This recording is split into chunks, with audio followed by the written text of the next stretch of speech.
Yo, yo, Mr. Sator is back. Čekuj, aký plášť som si kúpil. Vyzerám jak nejaký šaman, alebo čarodejník. Dnes sa budeme rozprávať o celkom zaujímavej téme a tou témou je astrálna projekcia. Je to celkom nezvyčajné, hlavne odo mňa, aj keď sa venujem spiritualite, tak snažím sa pozerať na praktickú časť spirituality, ako je v podstate aj názov tohto kanála APS, autentická a praktická spiritualita. Astrálnu projekciu radím do veci alebo do nejakej kategórie, ktorá neviem, či nejak extra dokáže byť využiteľná alebo praktická, ale aj napriek tomu som sa s tebou rozhodol zdieľať s mojou skúsenosťou, s mojou prvou astrálnou projekciou, ktorú som zažil len pred pár dňami, lebo si myslím, že je to celkom zaujímavé. A možno, že sú tam nejakí ľudia, ktorí sa o túto tému celkom zaujímajú a tento príbeh môže byť pre nich nejakým spôsobom obohacujúci alebo nejakým spôsobom prospešný. Takže poďme na to. Kebyže náhodou si klikol na toto video a nevieš, čo je astrálna projekcia, tak len v rýchlosti astrálna projekcia alebo out of body experience alebo po slovensky skúsenosť, počkaj, ako sa to po slovensky preloží? Mimotelový zážitok. Neviem, či je to dobre spreložené, ale niečo z toho. Ide o to, že tento jav sa prevažne stáva nad ránom, keď ľudia spia. A vlastne ide o to, že tvoje ako keby vedomie alebo duša z tvojho tela vyjde von a dokáže nejakým spôsobom interagovať s astrálnym svetom alebo jemnohmotným svetom alebo éterickým svetom, jemnohmotným, jednoducho je preto strašne veľa pomenovaní a vyber si z toho, čo s tebou rezonuje. Počul som už aj také ako keby názory alebo myšlienky, že v podstate my keď ideme spať, tak skoro stále z toho tela vystupujeme von, kvôli tomu, aby sme mali stále kontakt s tým svetom jemnohmotným, skáďa vlastne pochádzame, lebo vo svojej podstate táto realita je ako keby jeden veľký sen a stále potrebujeme ísť domov, načerpať nové sily. A domov, tým myslím, ten astral alebo jemnohmotný svet. Čo mi celkom dáva aj logiku, prečo nie? Potvrdiť to neviem, vyvratiť taktiež nie, takže len zaujímavá myšlienka.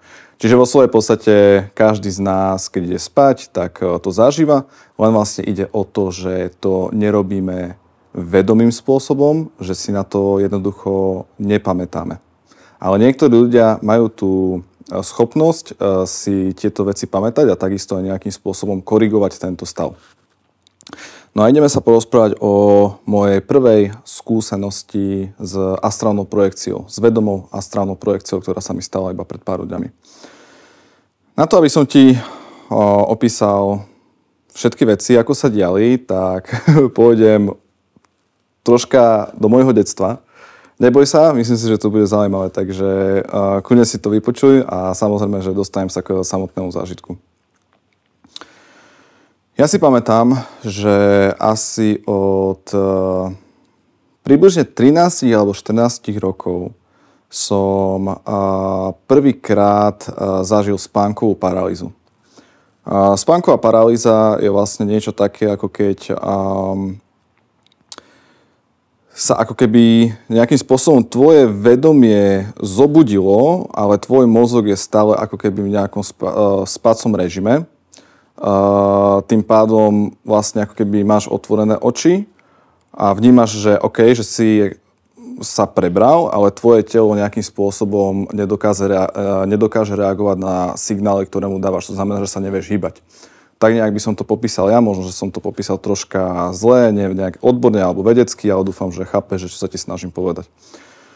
Podľa toho, ako to ja chápem, to vlastne znamená to, že tým, že ten mozog je v spánkovom režime, tak on tam vypúšťa nejaké, neviem, či chemikálie, alebo jednoducho nejaké obranné procesy na to, aby vlastne si sa počas spánku nehýbal, aby si bol v bezpečí. No a vlastne, hej, ide o to, že tá spánková paralýza je presne to, že ty vlastne sa nevieš hýbať, ale ako keby si vstal, hej. A že si vlastne si vedomý toho, že vlastne ležíš a si plne vedomý tvojho okolia. No a vlastne tým, že tiež sa mi zdá, že mozog vylučuje počas spánku tiež nejaké chemické procesy alebo chemické reakcie, ktoré vlastne spôsobujú to, že máme sny, tak vlastne tým, že keď sa aj v tej spánkovej paralýze prebudíš a nevieš sa hýbať, tak je strašne veľká pravdepodobnosť, že začneš mať nejaké halucinácie, ktoré nie sú odrazom skutočnej reality, pretože stále ten vlastne mozog je v spánkovom režime a vytvára ti tie, tak povediac, nejaké ako keby sny. No a to často sa vlastne deje to, že ten človek, keď sa vlastne prebudí tej spánkovej paralýze, tak začne panikáriť, alebo nevie, čo sa deje. No a tým pádom, že vlastne začne panikáriť, tak začnú sa mu vytvárať všelijaké, či vidí nejakých napríklad duchov, alebo nejaké entity, mimozemšťanov, démonov, čo ťa chcú zabiť, zaškrtiť, ktorí na teba kričia a tak ďalej a tak ďalej. Toto je všetko dosť možné. Je to dosť taký jav, ktorý sa často vyskytuje u ľudí, ktorí vlastne spánkovú paralýzu majú. No a samozrejme, ja som nebol výnimka.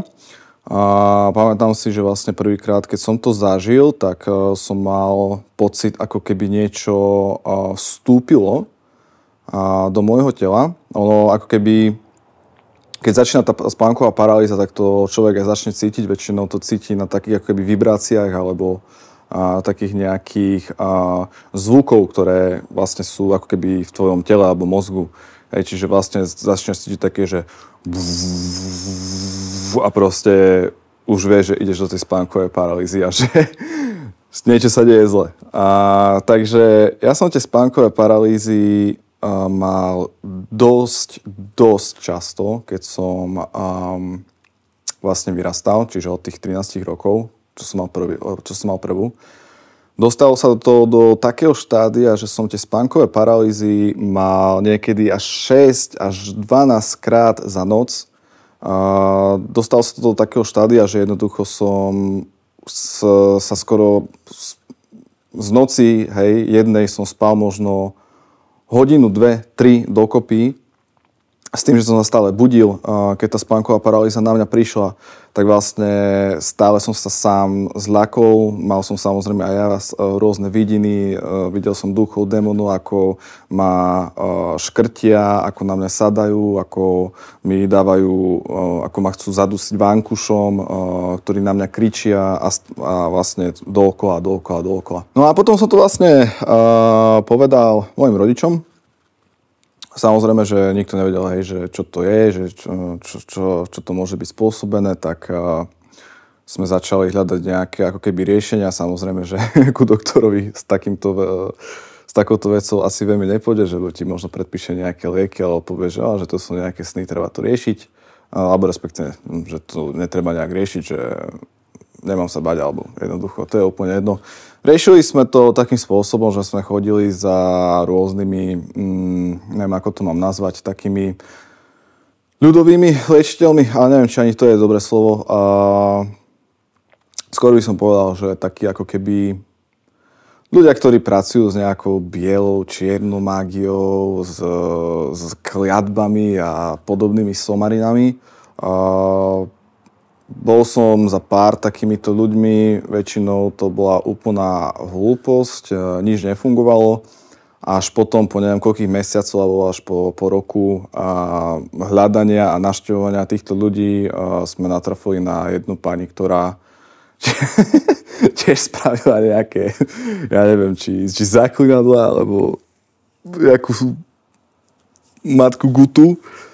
No a v podstate potom je to nejakým spôsobom prešlo, to som mal asi možno 17 alebo 18 rokov. Neprešlo mi to úplne, ale prišlo to do takého bodu, kedy som to mal možno, že raz za mesiac alebo raz za 3 mesiace, to znamená to, že som mohol vlastne v kľude spať a nejakým spôsobom to neovplyvňovalo negatívne môj život. No a prečo ti tento príbeh celý hovorím?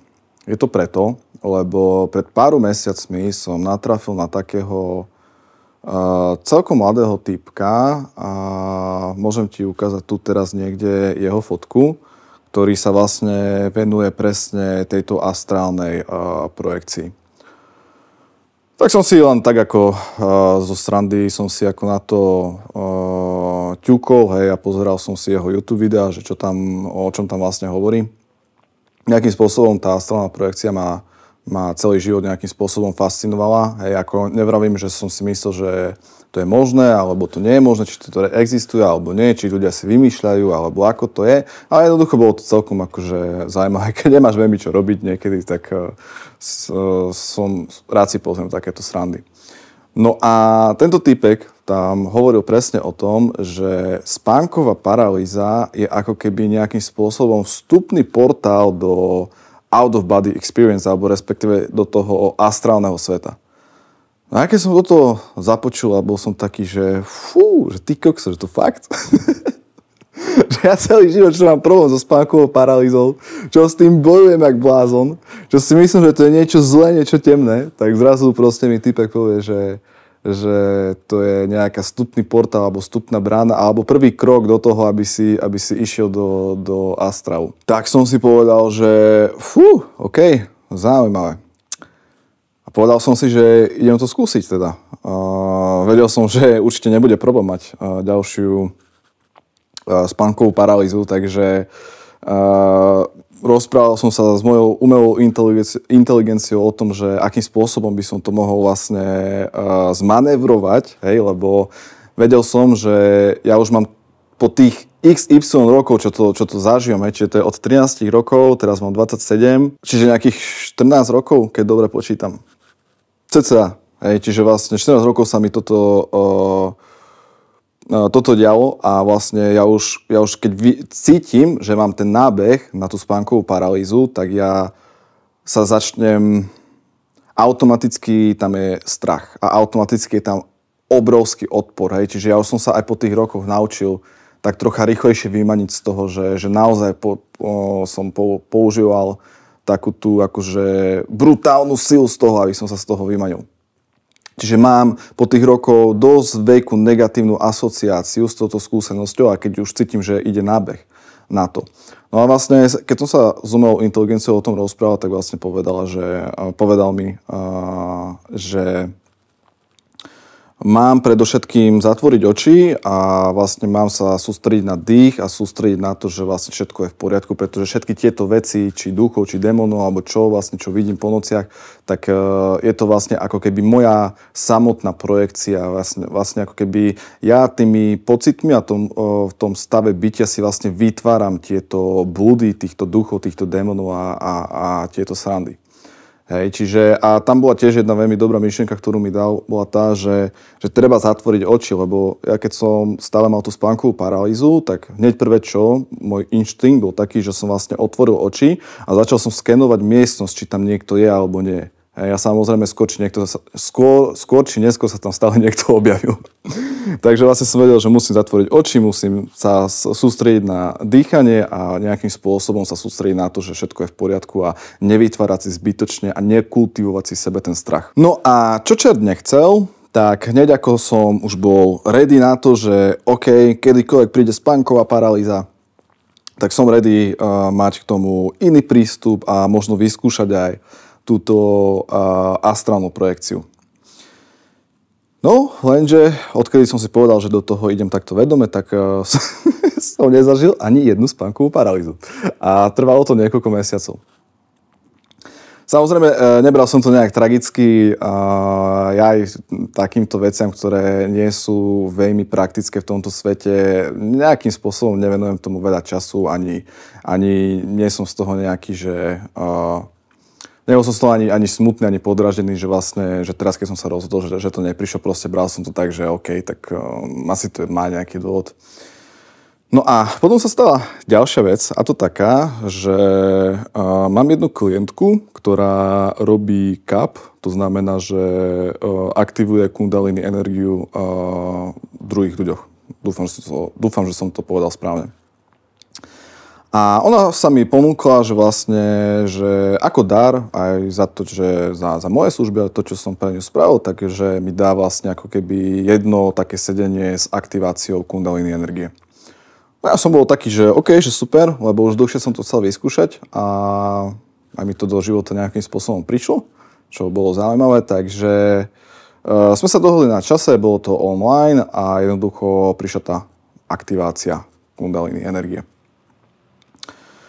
Nejakým spôsobom som počas tej aktivácie necítil až tak veľa, akože cítil som nejaké malé veci, ale nebolo to nič také, že o čom by som možno chcel zdieľať, alebo jednoducho taká pohode meditácia. A necítil som nejak počas toho, ako aktivovala tú energiu, som necítil veľa. Cítil som niečo, ale neveľa. No a potom, to bolo nejak ráno, do obeda alebo okolo obeda, potom som si robil svoje veci, ako stále. No a nič som nejak počas dňa necítil nejakú zmenu. No a vlastne potom som išiel spať. Dokonca by som povedal, že aj ak som išiel spať, nebol som v najlepšej akože nálade.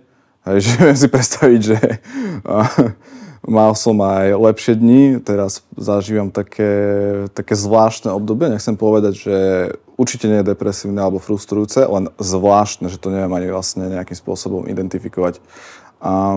Čiže vlastne som išiel spať s takým zvláštnym pocitom. No a čo je vlastne sranda, že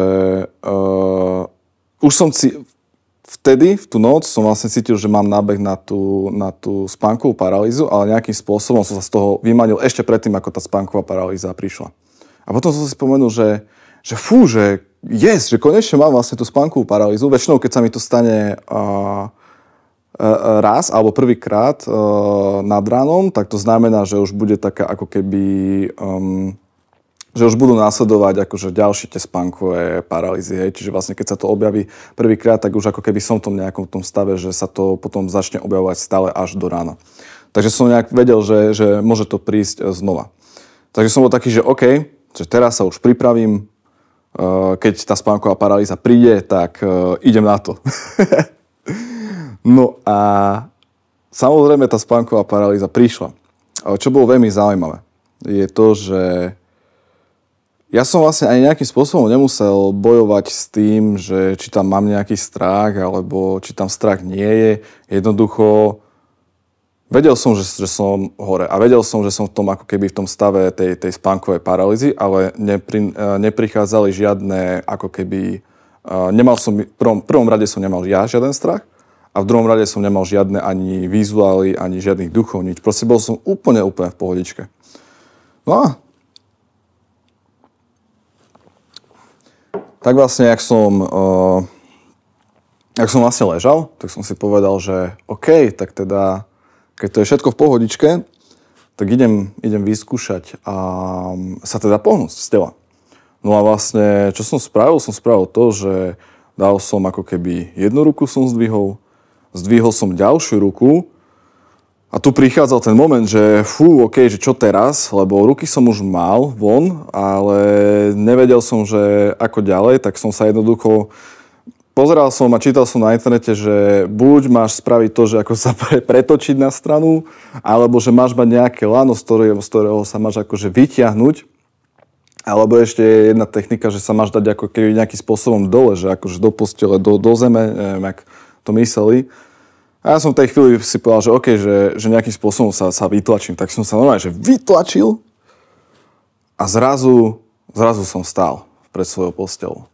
A vedel som, že OK, že toto je astral. Toto je, že vlastne vyšiel som z tela, vedel som, že moje telo je na posteli. Tak som si povedal, že wow, že zaujímavé. Akože bol som sám zo seba prekvapený, že som niečo také dokázal. No a jak som bol von z toho tela, tak som bol taký, že chvíľku som akože tak pobudol, som si povedal, že OK, že a čo teraz? Lebo akože celkom nejak, akože som sa nebavil. Akože super, že som vonku z tela, ale čo ďalej? A hneď pri posteli mám balkónové dvere a chcel som ísť von, ale nejakým spôsobom som ani nevedel, že ako, tak som si povedal, že OK, že tak prejdem cez celý byt a vyjdem vlastne normálne vstupným chodom, čo vlastne vchádzam do bytu. No a vlastne, ak som prišiel ku dverám, tak som myslel, že som si hovoril, však som ako keby v podstate duch, hej, tak prejdem tými dverami. No a ja som sa troška tak rozbehol a normálne som drbol do tých dverí, že som proste nevedel prejsť cez tie dvere. Ja som mal, že ty kokso, že to čo je zase za hlúposť, že však som duch, ne? Tak prečo by som nevedel prejsť?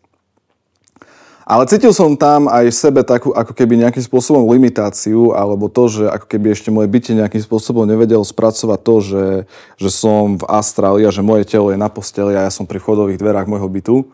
Takže si myslím, že hlavne tieto limitujúce presvedčenia mi nedovolili cez to prejsť. Nešlo o tom, že by som nevedel, ale také som mal nejakým spôsobom až podvedomé presvedčenie.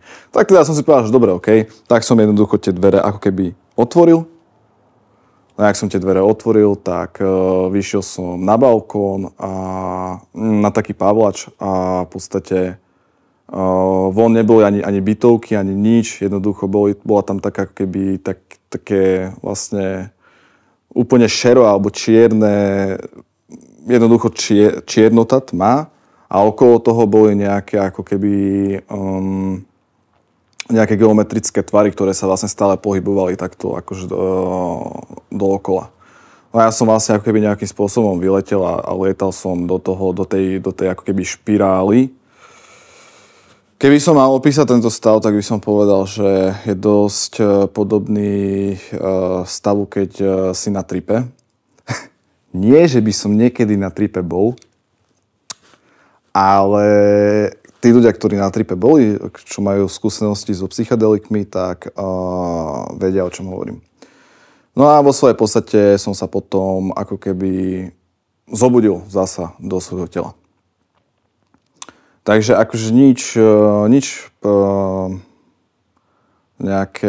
čo by bolo wow alebo zaujímavé, hej, akože ani som z toho nemal nejaké zvláštne pocity, alebo že by som sa niečo naučil, tak to už vôbec nie.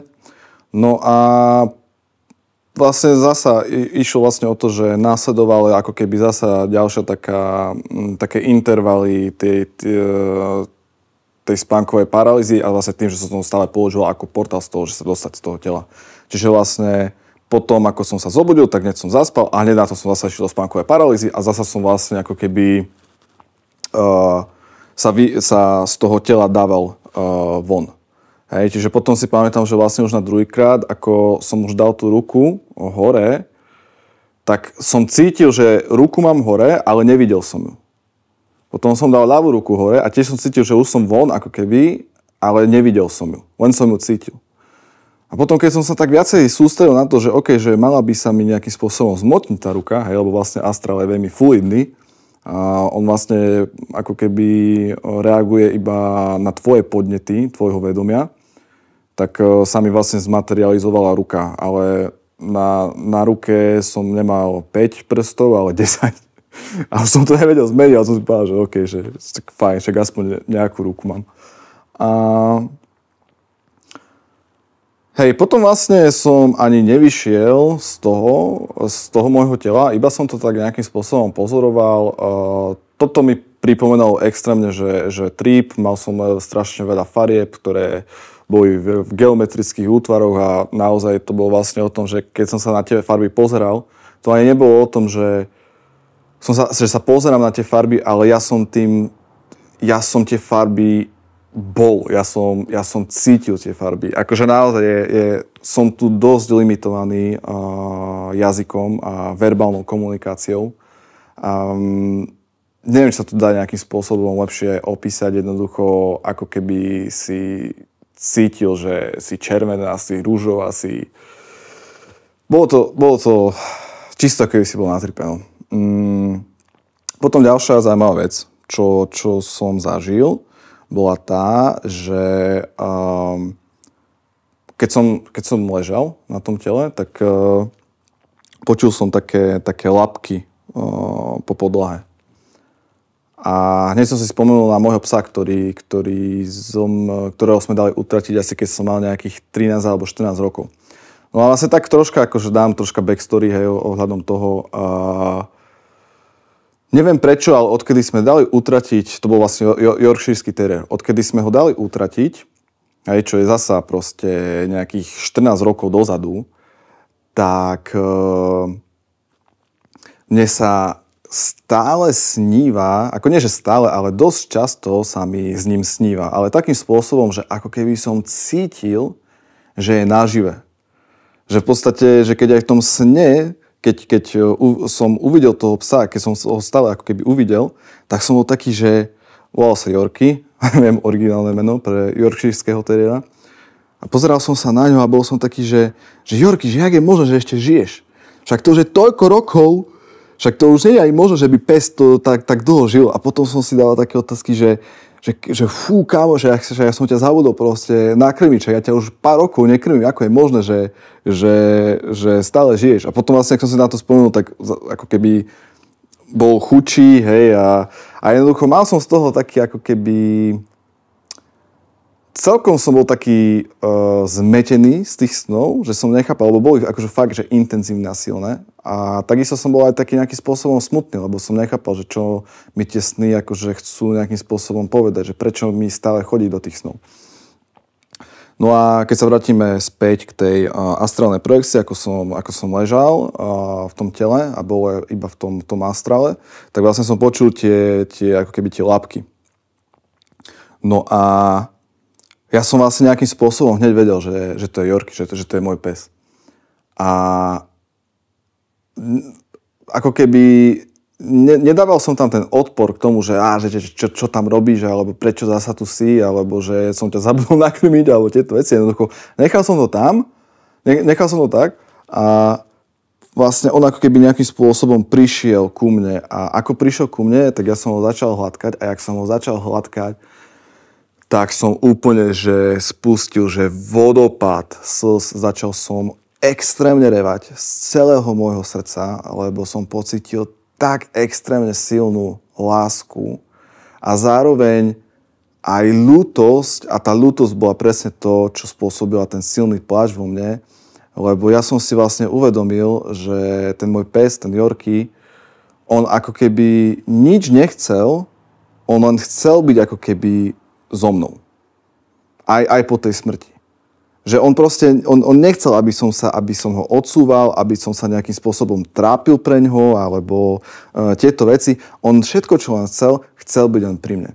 A som si vlastne uvedomil, že za tie všetky roky, aký, a nie, že idiot som bol, ale že vlastne za tie všetky roky, ako som si vlastne sám vytváral bolesť sebe, a v podstate aj nemu, že som ho nejakým spôsobom odsúval aj v tých snoch a vôbec som to nemusel robiť, lebo není sa čoho báť, není priestor pre smútok alebo pre nejaký žiaľ, lebo všetko je úplne v poriadku. A jednoducho, ako vravím, že chcel byť len so mnou. A to bolo akože extrémne krásne.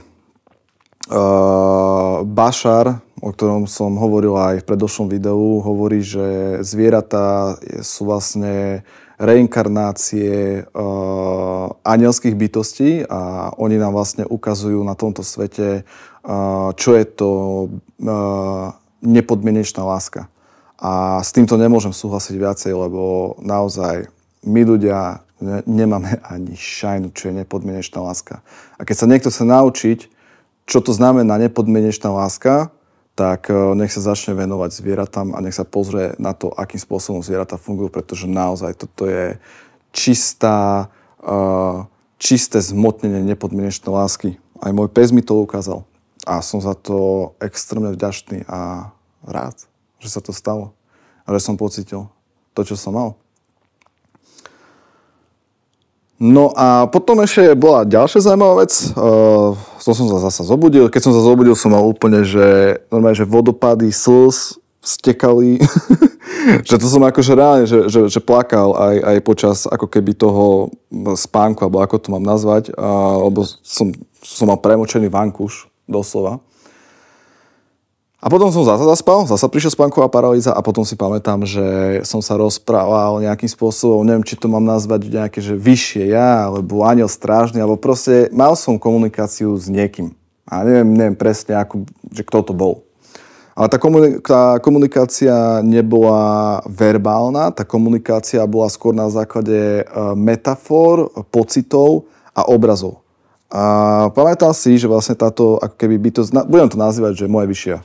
Lebo taký mám pocit, že asi to bolo moje vyššie. Ukazoval mi moje minulé životy. Nepamätám si všetky, čo mi ukazoval. Toto je fakt už taká vec, že si to nepamätám dobre. Ale viem, že mi tam ukazoval zo pár smrtí, viem, že mi tam ukazoval nejakú smrť, ktorú som mal počas nejakej vojny. Predpokladám, že to bola asi svetová vojna, neviem, či prvá alebo druhá.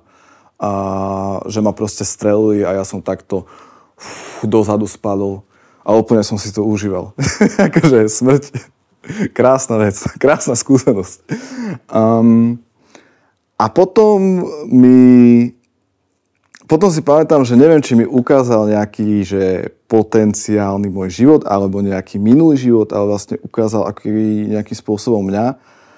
A ukazoval mi tam to aj na základe pocitov, že sa strašne sústreďujem alebo fokusujem na niečo, čo nie je až také podstatné pre môj vývoj a že jednoducho ako keby mi niečo unikalo tým, že sa fokusujem na nesprávne veci. Čo to je? Nemám ani šajnu, lebo si to kurva nepamätám. Zamýšľal som sa nad tým aj už viackrát, stalo sa to asi pred 3 alebo 4 dňami. Ale no nepamätám si to. Troška si pamätám ten pocit, ten stav bytia. Ale hej no, sa mi to nejak vyparilo z hlavy. No a to bola v podstate ako keby tá posledná skúsenosť. No a potom už som sa normálne zobudil, už bolo ráno a išiel som do tohto ďalšieho sna, čo je táto realita. Fungoval som v ňom. Odvtedy chcel som replikovať tento out of body experience alebo astrálnu projekciu, ale nepodarilo sa mi to. Neviem, či sa mi to podarí ešte vôbec niekedy v budúcnosti, či to bola iba nejaká jednorazovka. Spomínal som aj tú aktiváciu kundalini energie kvôli tomu, že som 100% presvedčený, že sa to udialo kvôli tomu, že sa tam niečo pohlo. Pretože viem, že som vychádzal z tela veľakrát, ale nepamätám si to. Toto bolo vlastne prvýkrát, kedy som vedome z toho tela vyšiel a pamätal som si väčšinu tých zážitkov. A necítim sa byť ani nejaký možno úplne, že iný, lebo však každú sekundu je človek iný. Hej, to nemôžem povedať, že vôbec ma to nezmenilo. Ale možno pre ľudí, ktorí strašne akože chcú túto astrálnu projekciu nejakým spôsobom zažiť, tak myslím si, že tí, ktorí to strašne chcú zažiť, tak budú asi troška aj sklamaní. Lebo nie je to zasa až také wow. Alebo nie, možno osobne pre mňa to nebolo až také wow. A je podľa mňa aj dosť dôležité si uvedomiť, že ten astrál alebo ten svet, do ktorého prídeš, keď vlastne vyjdeš z toho tela, on nemá žiadnu pevnú štruktúru. To znamená to, že je to dosť ako keby taký snový stav a to znamená aj to, že tebe sa vlastne budú diať iba veci, ktoré si ako keby nejakým spôsobom sám budeš vytvárať vo svojom vnútri. Hej, čiže keď aj ľudia, čo majú tieto skúsenosti s tým, že vychádzajú z tela a rozprávajú sa s rôznymi entitami a bytostiami a berú to za úplne ako keby alfa a omega a toto mi ten povedal, podľa toho sa riadím. Myslím si, že to nie je až také možno, a nie že správne, lebo čo je správne a nesprávne, ale v podstate len je dôležité vedieť, že ten astrál je vlastne priestor, kde si vlastne vytváraš ty sám tie veci. Hej, to znamená, že v podstate si to iba ty sám so sebou. Je to iba keby možno ďalší priestor na to naučiť sa niečo viacej o sebe. Ale že by niekto chcel akože ísť von z tela, že by chcel možno špehovať druhých ľudí. Alebo ja neviem, prísť na nejaké miesta, čo ešte neboli objavené na tomto svete, tak to nefunguje, lebo ty si len sám vytváraš proste svoje veci. To je ako keby možno nejaký viacej upgradenutý sen, takže toto nečakaj. OK, tak myslím si, že už som akože kecal celkom dosť o tejto skúsenosti. Chcel som sa o tom s tebou podeliť. Čiže keď zažívaš aj ty spánkové paralýzy, tak vec, že to nie je nič zlé, všetko si to vytváraš ty a dokážeš tieto spánkové paralýzy premeniť na niečo veľmi zaujímavé, krásne a prospešné v teba. Len si nevytváraj tie strachy a nechaj to prúdiť a môže sa udiať niečo veľmi zaujímavé. Díky, že si toto video dopozerala sem a vidíme sa pri ďalšom videu. Peace!